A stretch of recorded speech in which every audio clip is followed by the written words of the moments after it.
ခေတ်သစ်လေကြောင်းစစ်စင်ရေးတွေမှာတကယ်ကိုအခြေခံကြကြပြောင်းလဲမှုကြီးတစ်ခုဖြစ်နေပါပြီ။အဲ့ဒါကဘာလဲဆိုတော့ညံရီတု AI နည်းပညာကိုတုံးထားတဲ့ drone အုပ်စုတွေပါပဲ။ဒီတစ်ခါမှာတော့စစ်မီပင်ရပုံစံကိုလုံးဝပြောင်းလဲပေးနေတဲ့အဓိကကြတဲ့ drone စနစ်10မျိုးချောင်းကိုအတူတူလေ့လာကြည့်ကြပါမယ်။ဟုတ်ကဲ့ဒီမေးခွန်းကပဲဒီနေ့ကျွန်တော်လူဆွေးနွေးကြမယ်အကြောင်းအရာရဲ့အဓိကအချက်ပါပဲ။စဉ်းစားကြည့်လေလူတွေကတိုက်ရိုက်ပင်မထင်းချုပ်တော့ပဲစက်တွေကအချင်းချင်းပူးပေါင်းပြီးဆုံးဖြတ်ချက်တွေချတဲ့အခါဘလို့အရာတွေဖြစ်လာနိုင်မလဲ။ကဲဒီစိတ်ဝင်စားစရာအကြောင်းအရာတွေကိုပို့ပြီးနားလေတော့အပိုင်း၅ပိုင်းခွဲပြီးတစ်ခုချင်းစီတွားကြည့်ကြတာပါပေါ့။ drone ဥစုလိုက်တိုက်ခိုက်မှုရဲ့အခြေခံသဘောတရားကနေစပြီးအနာဂတ်စစ်ပွဲပေါ်ဘလို့တွေတက်ရောက်မှုရှိမလဲဆိုတာအထိစိတ်လှုပ်ရှားစရာအချက်လက်တွေကိုလေ့လာကြည့်ကြပါမယ်ပထမဆုံးအနေနဲ့ drone swarm ဆိုတာဘာကိုပြောတာလဲပြီးတော့ဘာကြောင့်စစ်ရေးနည်းပြရမှာဒီလောက်တောင်အရေးပါတဲ့အရာတခုဖြစ်လာရတယ်လဲဆိုတာကိုကြည့်လိုက်ကြရအောင် drone swarm ဆိုတာကရိုးရိုး drone အများကြီးကိုစုပြီးလွတ်ထားတာမျိုးမဟုတ်ပါဘူးအဓိကကျတာက AI ပါ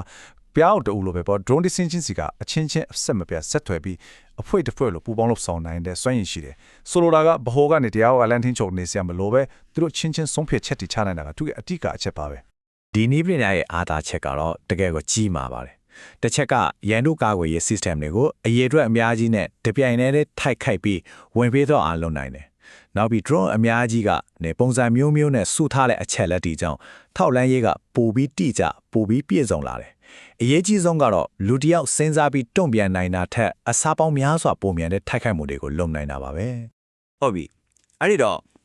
American ပြည်ထောင်စုကဒီနည်းပညာကိုဘယ်လိုစတင်တည်ထွင်ခဲ့လဲ။အခုရောဘာတွေဆက်လုပ်နေလဲဆိုတာကိုကြည့်ကြရအောင်။ဒီ Perdix drone ဆိုတာကတော့အစောဆုံးစမ်းသပ်မှုတွေထက်ကတစ်ခုပါလီယန်ဒီဇိုင်းပေါ်ကနေပစ်ချလိုက်တာနဲ့တူပါတာတူအုပ်စုဖွဲ့အချင်းချင်းဆက်သွယ်ပြီးတာဝန်ထမ်းဆောင်နိုင်တဲ့ကိုပိုင်အုပ်ချုပ်ခွင့်ရ drone အုပ်စုတွေရဲ့သဘောတရားကိုလက်တွေ့သက်သေပြခဲ့တဲ့အစတစ်တစ်ခုပေါ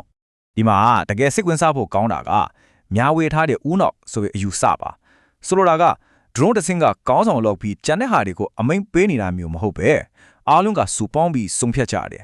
အဲ့ဒီတော့ဘာကောင်းသွားလဲဆိုရင်အဖွဲထဲက drone တချို့ပစ်ချခံရရင်တော့ကျန်တဲ့ drone တွေကတာဝန်တွေကိုအလိုလျောက်ပြန်ခွဲဝေးပြီး mission ကိုဆက်လုပ်နိုင်တယ်။ဒါဟာဗဟိုထင်းချွေးစက္ကန့်တစ်ခုတည်းကိုပြတ်မှတ်ထားတိုက်ခိုက်ရုံနဲ့အဖွဲတစ်ခုလုံးကိုဖျက်ဆီးလို့မရတော့ဘူးဆိုတဲ့စစ်ရေးနည်းဗျူဟာမှာအပြောင်းလဲကြီးတစ်ခုဖြစ်သွားစေခဲ့ပါတယ်။အခုလက်ရှိမှာတော့ Pentagon စစ်ဌာနချုပ်က replicator ဆိုတဲ့အစီအစဉ်ကြီးနဲ့ထောင်ပေါင်းများစွာသောကိုပိုင်အုပ်ချုပ်ခွင့်ရ drone စနစ်တွေကိုအများအပြားတပ်ဖြန့်ဖို့ကြိုးစားနေပါတယ်။ဒီအစီအစဉ်ရဲ့အဓိကရည်ရွယ်ချက်ကတော့တရုတ်လိုကန်ဘက်နိုင်ငံတွေရဲ့စစ်အင်အားကိုအရေးအတွက်များပြီးဈေးသက်သာတဲ့နှီးပညာနဲ့တံပြန်ဖို့ပါပဲဒီအစီအစဉ်အတွက်အမေရိကန်ကဘလောက်အထိယင်းနှီးမြှုပ်နှံထားလဲဆိုတာဒီကိန်းဂဏန်းကတက်တယ်ပါပဲ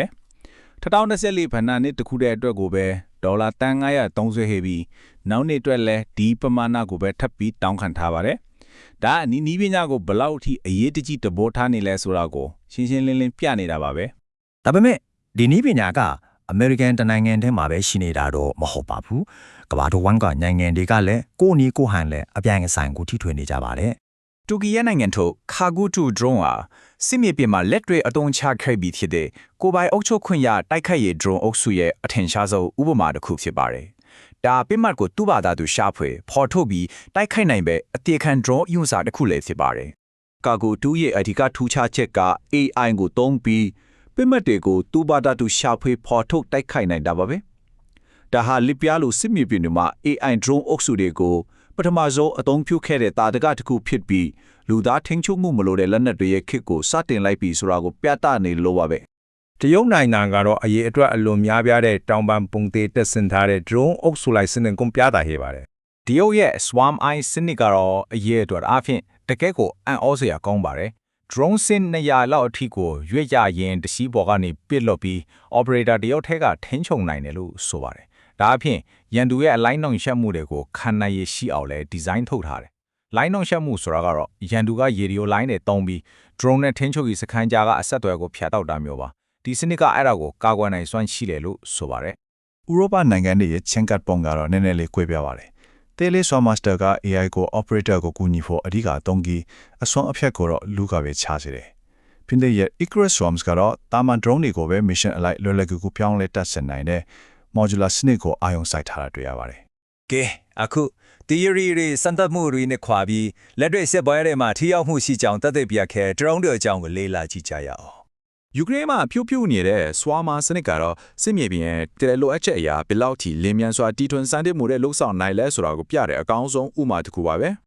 ဒီ slide က Swarma software ရဲ့ထိရောက်မှုကိုအရှင်းလင်းဆုံးပြနေပါတယ်။ရှုပ်ထွေးတဲ့ drone စစ်စင်ရေးတစ်ခုကိုလှုပ်ဆောင်ဖို့အရင်က operator 9ယောက်တောင်းလုပ်ခဲ့တဲ့နေရာမှာအခုဆို3ယောက်ထင်းနဲ့စီမံခန့်ခွဲနိုင်တော့ပါပြီ။ ဒီမှာတော့ချင်းကပ်ပုံမှာတူတဲ့ drone မျိုးကိုတွေ့ရမှာပါ။ Israel ရဲ့ hero ကတော့ရန်သူရေဒါတွေကိုတိတိကျကျဖြတ်မှတ်ထားဖြစ်စီဖို့အထူးပြုလုပ်ထားတဲ့အရေးတွေးမြင့်အသေးခံ drone တစ်မျိုးပါ။ Iran နဲ့ Yusha တုံး Shahed 136ကတော့နီးပညာတိတ်မမြင့်ပေမဲ့အရေးအတွက်အမျိုးအများနဲ့တင်းဆက်တိုက်ခိုက်ပြီးရန်သူကာကွယ်ရေးကိုဝင်ပိသွားအောင်လုပ်တဲ့အရေးအတွက်ကိုအားကိုးတဲ့နီးပြူရာကိုတုံးပါတယ်ကဲဒါဆိုရင်ဒီချက်လက်တွေအားလုံးကိုခြုံငုံတုံးတက်ကြည့်တဲ့အခါအနာဂတ်စစ်ပွဲအတွက်ဘယ်လိုအဓိပ္ပာယ်တွေတက်ရောက်နေလဲဆိုတာကိုကြည့်ကြရအောင်ဒီအဆိုရဲ့အထူးအချက်ကတော့ရှင်းပါတယ်နောက်တစ်ချိန်မှာလေကြောင်းစစ်ပွဲရဲ့အောင်မြင်မှုဟာဈေးအလွန်ကြီးတဲ့တိုက်လျံတဆင့်ရဲ့စွမ်းရည်ထက်ညံရရှိတဲ့ drone အုပ်စုတစုရဲ့ပူပေါင်းလှုပ်ဆောင်နိုင်စွမ်းအပေါင်းမှာပို့ပြီးတော့မူတည်လာတော့မှာဖြစ်ပါတယ်အချို့အနေနဲ့ပြောရရင်စစ်ပွဲရဲ့သဘောတဘာဝကလုံးဝပြောင်းလဲနေပါပြီဈေးကြီးတဲ့လက်နဲ့နည်းနည်းအစဈေးသက်သာပြီးအရေးထွက်များများတုံးနိုင်တဲ့ညံဤတုစနစ်တွေကနေရာယူလာပြီးဒါကြောင့်နိုင်တွေဟာဒီ drone အုပ်စုတွေကိုတိကျွန်ဖို့တခုတည်းမဟုတ်တော့ပဲအဲ့ဒါတွေကိုဘလို့ပြန်ပြီးကာကွယ်ရမလဲဆိုတာကိုပါဒီပိုင်းနဲ့ဒီအပိုင်းဆိုင်လုပ်နေကြရပါပြီနောက်ဆုံးအနေနဲ့ဒီမေးခွန်းလေးကိုတော့ကျွန်တော်တို့အားလုံးအတွက်စဉ်းစားစရာအဖြစ်ခြံထားခဲ့ကြပါတယ်စစ်မြေပြင်မှာအနိုင်ရှုံးဆုံးဖြတ်ချက်ကြီးကိုစက်တွေကချတဲ့အခါလူသားစစ်တေတော်ရဲ့အခန်းကဏ္ဍကဘလို့ပုံစံမျိုးဖြစ်လာမလဲဒါဟာနီးပညာပိုင်းဆိုင်ရာမေးခွန်းတစ်ခုတာမကပဲကျွန်တော်တို့ရဲ့အနာဂတ်အတွက်ကျင့်ဝတ်ပိုင်းဆိုင်ရာမေးခွန်းတစ်ခုလည်းဖြစ်နေပါတယ်